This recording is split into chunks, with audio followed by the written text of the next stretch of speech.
After you're done editing, you can export out your audio in WAV format.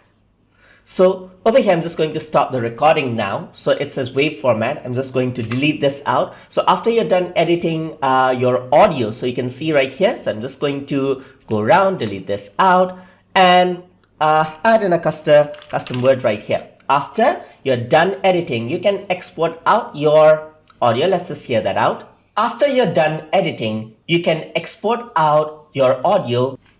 Okay, your not audio, but let's combine the audio into this audio right here in WAV format. So let's just go around right here and custom word WAV format right here, just like that. Okay, and that's it. So if I were to play this around, you can see right here.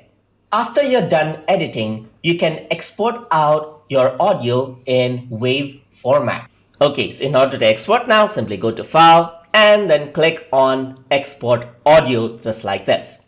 And once you do that, I'm just going to export it out into desktop. So right now, in the time of the recording, only WAV format is available. And that is the standard format you want to work with for further editing. Because after working with Audiate, you do go for further editing in other softwares like Camtasia to add in your narrations. So I'm just going to go around on with narration right here and save it out. And then it exports out the audio in that format right here. And then you can just open it out with other player right here. So I'm just going to open that out with group music itself. And let's just hear that out.